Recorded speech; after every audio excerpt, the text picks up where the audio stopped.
Collisions, രണ്ട് ബോഡികൾ കൂട്ടിമുട്ടുന്നതിനെയാണ് നമ്മൾ collisions എന്ന് പറയാം. ഈ ഡയഗ്രാം നോക്കുക.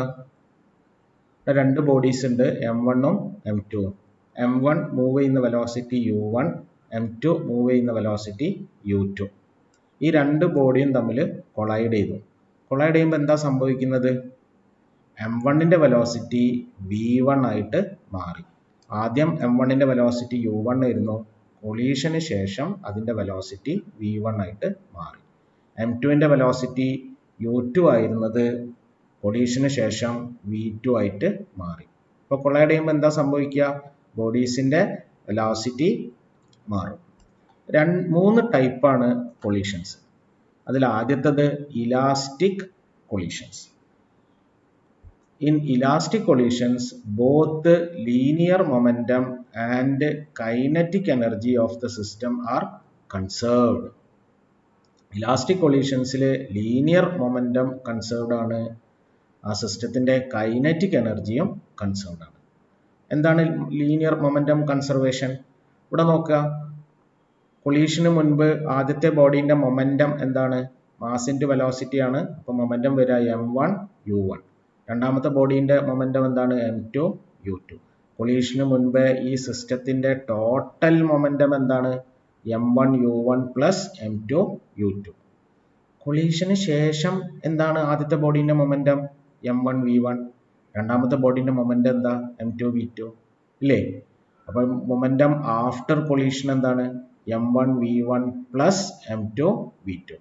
കൺസർവേഷൻ ഓഫ് ലീനിയർ മൊമെൻറ്റം പറയുന്നത് momentum before collision equals momentum after collision. അതായത് M1 U1 plus M2 U2 equals M1 V1 plus M2 U2. കൊളീഷന് മുൻപുള്ള അതേ മൊമെൻറ്റം തന്നെയായിരിക്കും കൊളീഷന് ശേഷവും ആ സിസ്റ്റത്തിൻ്റെ മൊമെൻറ്റം. അപ്പോൾ ഇലാസ്റ്റിക് കൊളീഷൻസിൽ ലീനിയർ മൊമെൻറ്റം കൺസേർവ്ഡ് ആണ്. അതുപോലെ ആ സിസ്റ്റത്തിൻ്റെ കൈനറ്റിക് എനർജിയും കൺസേർവ്ഡ് ആണ്. കൊളീഷന് മുൻപ് ഈ സിസ്റ്റത്തിൻ്റെ ടോട്ടൽ കൈനറ്റിക് എനർജി എന്തായിരിക്കും വരിക? Half M1 U1 square plus half M2 U2 square. അതാണ് കൊളീഷന് മുൻപുള്ള സിസ്റ്റത്തിൻ്റെ കൈനറ്റിക് എനർജി. കൊളീഷന് ശേഷമുള്ള സിസ്റ്റത്തിൻ്റെ കൈനറ്റിക് എനർജി എന്താണ്? Half M1 V1 square plus half M2 V2 square. Kinetic energy before collision is equal to kinetic energy after collision. അപ്പോൾ ഒരു elastic കൊളീഷൻസിൽ linear മൊമെൻറ്റവും കൈനറ്റിക് എനർജിയും ആ സിസ്റ്റത്തിൻ്റെ ലീനിയർ മൊമെൻറ്റവും കൈനറ്റിക് എനർജിയും കൺസേർവ്ഡ് ആയിരിക്കും. അതിൻ്റെ എക്സാമ്പിൾസ് എന്തൊക്കെയാണ്? സബ് ആറ്റമിക് പാർട്ടിക്കിൾസിൻ്റെ കൊളീഷൻസ് ആണ്. Collisions between atoms, electrons, molecules etcetera. ഇനി രണ്ടാമത്തത് ഇൻഇലാസ്റ്റിക് കൊളീഷൻസ് ആണ്. Only linear momentum is conserved, kinetic energy is not conserved. Momentum മാത്രം കൺസേർവ്ഡ് ആണെങ്കിൽ അങ്ങനത്തെ കൊളീഷൻസിന് ഇൻഇലാസ്റ്റിക് കൊളീഷൻസ് എന്നാണ് പറയുക. എന്തുകൊണ്ടാണ് കൈനറ്റിക് എനർജി കൺസേർവ്ഡ് അല്ലാത്തത്? കാരണം കൊളീഷന് മുൻപ് കൊളീഷന് ശേഷം കൈനറ്റിക് എനർജി സൗണ്ട് എനർജി ആയിട്ടും ഹീറ്റ് എനർജിയുമായിട്ടൊക്കെ നഷ്ടപ്പെടും. The loss of kinetic energy appears in the form of heat or sound energy. So in inelastic collisions, only linear momentum is conserved. നമ്മൾ ലൈഫിൽ കാണുന്ന എല്ലാ കൊളീഷൻസും, രണ്ട് ആളുകൾ തമ്മിൽ കൊളൈഡ് ചെയ്യുക, രണ്ട് ബോളുകൾ തമ്മിൽ കൊളൈഡ് ചെയ്യുക, രണ്ട് വാഹനങ്ങൾ തമ്മിൽ കൊളൈഡ് ചെയ്യുക, ഇതൊക്കെ ഇൻഇലാസ്റ്റിക് കൊളീഷൻസിൻ്റെ എക്സാമ്പിൾസ് ആണ്. മൂന്നാമത്തത് perfectly inelastic collisions. Perfectly inelastic കൊളീഷൻസിലും only momentum is conserved, kinetic energy is not conserved. ഒരു പ്രത്യേകതയും കൂടിയുണ്ട്, the bodies will stick together after collision. കൊളീഷന് ശേഷം ആ ബോഡികൾ കൂടി നിൽക്കും. ഇതിൻ്റെ ഒരു example, mud thrown on wall sticks to the wall. ഒരു മഡ് എന്ന് പറഞ്ഞാൽ ചളിയാണ്. ചളി നമ്മൾ മതിലിലേക്ക് എറിയുകയാണെങ്കിൽ കൊളീഷന് ശേഷം ചളി മതിലിൽ പറ്റി നിൽക്കും അല്ലേ? That is an example of perfectly inelastic collision. Elastic collisions in one dimension. You consider two bodies m1 and m2. They are moving with velocities u1 and u2. ആ രണ്ട് ബോഡിയും കൊളൈഡ് ചെയ്തു. കൊളീഷന് ശേഷം m1ന്റെ വെലോസിറ്റി v1ഉം m2ന്റെ വെലോസിറ്റി v2മായി. We are going to find an expression for v1 and v2. നമ്മളിപ്പോൾ ചെയ്യാൻ പോകുന്നത് കൊളീഷന് ശേഷമുള്ള വെലോസിറ്റീസ്, അതായത് v1ന്റെയും v2ന്റെയും എക്സ്പ്രഷൻ കാണാൻ പോവാണ്. നമുക്കറിയാം ഇലാസ്റ്റിക് കൊളീഷനിൽ മൊമെന്റം കൺസേർവ്ഡ് ആണ്. മൊമെന്റം കൺസർവേഷൻ എങ്ങനെ എഴുതുക? Momentum of the system before collision equals momentum of the system after collision. m1 u1 plus m2 u2 equals m1 v1 plus m2 v2. അത് നമ്മളോട് എഴുതിയത് momentum conservation. m1 u1 plus m2 u2 equals m1 v1 plus m2 v2. m1 ഉള്ള terms ഒക്കെ ഒരുമിച്ച് എഴുതുക. അതായത് ഇവിടുന്ന് m1 ഇങ്ങോട്ടേക്ക് കൊണ്ടുപോവുക. അതുപോലെ m2 ഉള്ള ടേംസ് ഒരുമിച്ച് എഴുതുക. ഈ m2 ഉള്ള ടേമിനെ റൈറ്റിലേക്ക് കൊണ്ടുപോവുക. നമുക്ക് എന്താ കിട്ടുക? m1 into u1 minus v1 equals m2 into v2 minus u2. ഞാൻ അതിന് ഇക്വേഷൻ 2 എന്ന് കൊടുത്തു. ഇലാസ്റ്റിക് കൊളീഷന്റെ രണ്ടാമത്തെ പ്രോപ്പർട്ടി എന്താ? Kinetic energy is also conserved. അപ്പൊ നമുക്ക് കൈനറ്റിക് എനർജി കൺസർവേഷന്റെ ഫോർമുല എഴുതുക. Kinetic energy before collision equals kinetic energy of the system after collision, half m1 u1 square plus half m2 u2 square equals half m1 v1 square plus half m2 v2 square. ഇതിലെല്ലാ ടേംസിലും half ഉണ്ട്, അതും cut ചെയ്തു പോകും. നേരത്തെ പോലെ m1 ഉള്ള ടേംസിനെ ഒരുമിച്ച് എഴുതുക. റൈറ്റിൽ നിന്ന് m1നെ ലെഫ്റ്റിലേക്ക് കൊണ്ടുപോവുക, ഇവിടെയുള്ള m2നെ റൈറ്റിലേക്ക് കൊണ്ടുപോവുക. You will get m1 into u1 square minus v1 square equals m2 into v2 square minus u2 square. a square minus b square എന്താണ്? a plus b into a minus b ആണ്. അപ്പോൾ ഈ ടേമിനെയും ആ രൂപത്തിലേക്ക് മാറ്റി എഴുതുക. m1 into u1 plus v1 into u1 minus v1 equals m2 into v2 plus u2 into v2 minus u2. അതിനാണ് equation 3 എന്ന് കൊടുത്തു കേട്ടോ. അടുത്ത സ്റ്റെപ്പിൽ ഇക്വേഷൻ 3 ബൈ ഇക്വേഷൻ 2. ഇക്വേഷൻ 3നെ ഇക്വേഷൻ 2 കൊണ്ട് ഡിവൈഡ് ചെയ്യുക. ആദ്യം ലെഫ്റ്റ് സൈഡ് ഡിവൈഡ് ചെയ്യുക. m1ഉം ക്യാൻസൽ ആവും. u1 minus v1ഉം u1 minus v1ഉം ക്യാൻസൽ ആവും. പിന്നെ അതിലുണ്ടാവുക u1 plus v1 equals right സൈഡിനെ ഡിവൈഡ് ചെയ്യുക. m2ഉം ക്യാൻസൽ ആവും. v2 minus u2ഉം v2 minus u2ഉം ക്യാൻസൽ ആവും. പിന്നെ അവിടെ ബാക്കി ഉണ്ടാവുക v2 plus u2. അപ്പോൾ equation 3 by equation 2 gives u1 plus v1 equals v2 plus u2. ഞാൻ അതിന് ഇക്വേഷൻ 4 എന്ന് കൊടുത്തു. ഇതിൽ നിന്നും v2ന്റെ വാല്യൂ എന്താണ്?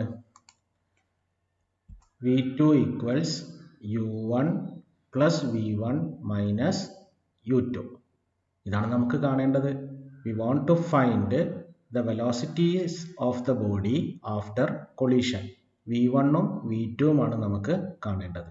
അപ്പോൾ ഇക്വേഷൻ 5 നോക്കിയാൽ we have got an expression for v2. v2 equals u1 plus v1 minus u2. പക്ഷെ നമുക്ക് ഈ എക്സ്പ്രഷൻ പ്രോബ്ലം സോൾവ് ചെയ്യാനൊന്നും ഉപയോഗിക്കാൻ പറ്റില്ല. കാരണം v1 എന്നുള്ള വാല്യൂ ഇതിലുണ്ട്. v1 നമ്മൾ കണ്ടുപിടിക്കേണ്ടതാണ്. അപ്പോൾ we cannot use this expression for v2. അപ്പം നമ്മൾ v1നെ മാറ്റി എഴുതാൻ പോവാണ്. നമുക്ക് ഇക്വേഷൻ 1 അറിയാം അല്ലേ? m1 u1 plus m2 u2 equals m1 v1 plus m2 v2. ആ ഇക്വേഷൻ 1ൽ ഇക്വേഷൻ 5 സബ്സ്റ്റിറ്റ്യൂട്ട് ചെയ്യാം. You will get m1 u1 plus m2 u2 equals m1 v1 plus m2 into ഈ v2ന്റെ സ്ഥാനത്ത് ഇക്വേഷൻ 5 കൊടുക്കുക. u1 plus v1 minus u2. Bracket മാറ്റി എഴുതിയാൽ m1 u1 plus m2 u2 equals m1 v1 plus m2 u1 plus m2 v1 minus m2 u2. ഇതിൽ u1 ഉള്ള ടേംസിനെ ലെഫ്റ്റിലേക്ക് കൊണ്ടുവരിക. ഇതാണ് u1 ഉള്ള ടേം. അപ്പോൾ നിങ്ങൾക്ക് m1 u1 അതുപോലെ ഈ ടേം ഇങ്ങോട്ട് വരും. അപ്പോൾ u1 into m1 minus m2 എന്ന് കിട്ടും. m2 ഉള്ള ടേംസിനെ ഒരുമിച്ച് എഴുതുക. അപ്പോൾ 2m2 u2 എന്ന് കിട്ടും. v1 ഉള്ള ടേമിനെ ഒരുമിച്ച് എഴുതുക. അപ്പോൾ v1 into m1 plus m2 എന്ന് കിട്ടും. അപ്പോൾ നമ്മൾ u1 ഉള്ള ടേമിനെയും u2 ഉള്ള ടേംസിനെയും നമ്മൾ ഒരുമിച്ച് ഇങ്ങോട്ടേക്ക് ലെഫ്റ്റിലേക്ക് എഴുതി v1 ഉള്ള ടേമിനെ റൈറ്റിൽ എഴുതി. So you get u1 into m1 minus m2 plus 2m2 u2 equals v1 into m1 plus m2. ഇതിൽ നിന്നും v1 ന്റെ വാല്യൂ എന്താണ്? v1 equals u1 into m1 minus m2 plus 2m2 u2 divided by m1 plus m2. So we have derived an expression for the velocity of the first body after collision. ഇനി ഇതേപോലെ velocity of the second body after collision കാണണം. v2 കാണാൻ ഈ എക്സ്പ്രഷനിൽ 1ന്റെ സ്ഥാനത്ത് 2ഉം 2ന്റെ സ്ഥാനത്ത് 1ഉം കൊടുത്താൽ മതി. ഇവിടെ 1ന്റെ സ്ഥാനത്ത് 2 കൊടുക്കുക, ഈ 2ന്റെ സ്ഥാനത്തൊക്കെ 1ഉം കൊടുത്താൽ you will get v2. v2 equals u2 into m2 minus m1 plus 2m1 u1 divided by m1 plus m2. So this is the expression for the velocities of the body after collision. ഇനി നമ്മൾ ചില പ്രത്യേക കേസുകൾ discuss ചെയ്യാൻ പോവാണ്. അതിൽ ആദ്യത്തെ case collide ചെയ്യുന്ന രണ്ട് ബോഡീസിനും ഒരേ മാസ്സാണ്. അതായത് കൊളൈഡ് ചെയ്യുന്ന ബോഡീൻ്റെ മാസ് m1, രണ്ടാം ബോഡീൻ്റെ മാസ് m2 അല്ലേ. നമ്മൾ അസ്യൂം ചെയ്യാണ് രണ്ട് ബോഡിക്ക് ഒരേ മാസ്സാണ്. ഇതിൻ്റെ മാസും m ആണ്, ഇതിൻ്റെ മാസും m ആണ്. അപ്പോൾ രണ്ട് ബോഡിക്കും ഒരേ മാസ്സാണ്. അങ്ങനെയാണെങ്കിൽ എന്താണ് v1ഉം v2ഉം വരിക? ഇവിടെ നിങ്ങൾ m1ന്റെ സ്ഥാനത്ത് m എന്ന് കൊടുക്കുക, m2ന്റെ സ്ഥാനത്ത് m എന്ന് കൊടുക്കുക. അപ്പോൾ നിങ്ങൾക്ക് കിട്ടുക 2m u2 divided by 2m എന്നാണ്. അതിൽ 2mഉം 2mഉം ക്യാൻസൽ ആയി പോകും. v1 equals u2. കൊളീഷന് മുൻപ് ആ ബോഡീൻ്റെ വെലോസിറ്റി u1 ആയിരുന്നു. ഫസ്റ്റ് ബോഡീൻ്റെ കൊളീഷന് ശേഷം അതിൻ്റെ വെലോസിറ്റി v1ന്റെ വാല്യൂ എന്താണ്? u2 ആണ് അല്ലേ. u2 എന്ന് പറഞ്ഞാൽ ആദ്യത്തെ ബോഡീൻ്റെ മാസ്സാണ് കൊളീഷന് മുൻപുള്ള. അപ്പോൾ ഈ രണ്ട് ബോഡിയും കൊളൈഡ് ചെയ്തപ്പോൾ ഈ ബോഡീൻ്റെ വെലോസിറ്റി u1ൽ നിന്നും എന്തായിട്ട് മാറി? u2 ആയിട്ട് മാറി. ഇനി v2 എന്താണെന്ന് നോക്കുക. ഇവിടെ m2ന്റെ സ്ഥാനത്തും m1ന്റെ സ്ഥാനത്തും m എന്ന് കൊടുത്താൽ നിങ്ങൾക്ക് കിട്ടുക v2 equals 2m u1 divided by 2m എന്നാണ്. v2 equals u1. രണ്ടാമത്തെ ബോഡി വെലോസിറ്റി u2 ആയിരുന്നു. കൊളീഷന് ശേഷം അതിൻ്റെ വെലോസിറ്റി എന്തായിട്ട് മാറി? u1 ആയിട്ട് മാറി. ഇപ്പം എന്താ സംഭവിച്ചത്? കൊളീഷന് മുൻപ് ഇതിൻ്റെ വെലോസിറ്റി u1 ആയിരുന്നു. കൊളീഷന് ശേഷം അത് u2 ആയിട്ട് മാറി. കൊളീഷന് മുൻപ് ഇതിൻ്റെ വെലോസിറ്റി u2 ആയിരുന്നു. കൊളീഷന് ശേഷം ആ വെലോസിറ്റി u1 ആയിട്ട് മാറി. ഇപ്പം എന്താ സംഭവിച്ചത്? ബോഡീസ് കൊളീഷന് ശേഷം വെലോസിറ്റീസ് എക്സ്ചേഞ്ച് ചെയ്തു, അങ്ങോട്ടും ഇങ്ങോട്ടും എക്സ്ചേഞ്ച് ചെയ്തു. So the bodies exchange their velocities after collision. നമുക്ക് കേസ് 2 നോക്കുക. The second body is at rest.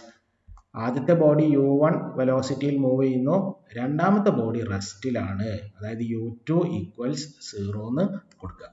അപ്പോൾ ഇതാണ് നമ്മൾ എക്സ്പ്രഷൻ v1ൻ്റെയും v2ൻ്റെയും. u2 രണ്ടാമത്തെ ബോഡി റെസ്റ്റിലാണെങ്കിൽ u2 0 ആവും. അങ്ങനെയാണെങ്കിൽ v1ഉം v2ഉം എന്തായിരിക്കും? ഇവിടെ നമ്മൾ u2 0 എന്ന് കൊടുക്കുക. u2 0 എന്ന് കൊടുത്താൽ v1 equals u1 into m1 minus m2 divided by m1 plus m2. ഇനി v2 നോക്കുക. v2ൽ u2 0 കൊടുത്താൽ എന്താ കിട്ടുക? v2 equals 2m1 u1 divided by m1 plus m2. So if the second body is at rest, this is the expression for the velocities of the body after collision. Case 2ൽ ചില sub കേസുകൾ discuss ചെയ്യാം. രണ്ടാമത്തെ body റെസ്റ്റിലാണ്. ആദ്യത്തെ ബോഡിക്ക് രണ്ടാമത്തെ ബോഡിയേക്കാൾ mass കൂടുതലാണ്. Second body is at rest and first body is having a mass very large compared to second body. അപ്പോൾ നമുക്ക് സെക്കൻഡ് ബോഡീൻ്റെ മാസ് m2 നെഗ്ലക്റ്റ് ചെയ്യാൻ പറ്റും. നമുക്ക് എന്താ v1 v2 കിട്ടുക നോക്കാം. സെക്കൻഡ് ബോഡി റെസ്റ്റിലാണെങ്കിൽ v1 ഇതാണ്, അതോടൊപ്പം m2നെ നമുക്ക് നെഗ്ലക്റ്റ് ചെയ്യാം. അപ്പോൾ നമുക്ക് v1 എന്താ വരിക, m2നെ നമുക്ക് 0 എന്ന് കൊടുക്കാം. നെഗ്ലക്റ്റ് ചെയ്യാന്ന് പറയുമ്പോൾ 0 എന്ന് കൊടുക്കാം. അങ്ങനെയാണെങ്കിൽ v1 വരിക m1 u1 divided by m1 എന്നാണ്. അതിൽ m1 ക്യാൻസൽ ആയി പോകും. v1 equals u1. രണ്ടാമത്തെ ബോഡീൻ്റെ വെലോസിറ്റി എന്താ വരിക, m2 നെഗ്ലക്റ്റ് ചെയ്താൽ 2m u1 divided by m1 എന്നാണ് വരിക അല്ലേ. അതിൽ m1ഉം m1ഉം ക്യാൻസൽ ആവും. v2 equals 2u1. നിങ്ങൾ ആലോചിച്ച് നോക്കുക, ഒരു വലിയ ഒരു ബോഡി റെസ്റ്റിലുള്ള ഒരു ചെറിയ ബോഡിയുമായി കൊളൈഡ് ചെയ്യുന്നു. വലിയൊരു ബോഡി റെസ്റ്റിലുള്ള ഒരു ചെറിയ ബോഡിയുമായി കൊളൈഡ് ചെയ്യുന്നു. ഈ വലിയ ബോഡി പോയി ഈ ചെറിയ ബോഡിയിൽ തട്ടിയാൽ വലിയ ബോഡീൻ്റെ വെലോസിറ്റിയിൽ മാറ്റം ഉണ്ടാവുമോ? ഇല്ല. അതിനവിടെ കാണുന്നത് കൊളീഷന് മുൻപ് ആ ബോഡീൻ്റെ വെലോസിറ്റി u1, കൊളീഷന് ശേഷവും വലിയ ബോഡിയുടെ വെലോസിറ്റി u1. വലിയ ബോഡിയിലെ വെലോസിറ്റിയിൽ മാറ്റമൊന്നും ഉണ്ടാവില്ല. ഇനി രണ്ടാമത്തെ ബോഡിക്ക് എന്ത് സംഭവിക്കും? രണ്ടാമത്തെ ബോഡി റെസ്റ്റിലായിരുന്നു. ഈ വലിയ ബോഡി വന്ന് തട്ടുമ്പം അതിൻ്റെ വെലോസിറ്റി 2u1 ആയില്ലേ. ആദ്യം ഇതിൻ്റെ വെലോസിറ്റി 0 ആയിരുന്നു. കൊളീഷന് ശേഷം ഇതിൻ്റെ വെലോസിറ്റി ആദ്യത്തെ ബോഡീൻ്റെ വെലോസിറ്റീൻ്റെ ഇരട്ടിയായി 2u1. ഈ ബോഡി 2u1 വെലോസിറ്റിയിൽ തെറിച്ചു പോകും. m1 move with the same velocity after collision. m2 will move with the double velocity of m1 after collision. ഇനി രണ്ടാമത്തെ സബ് കേസ് എടുക്കുക.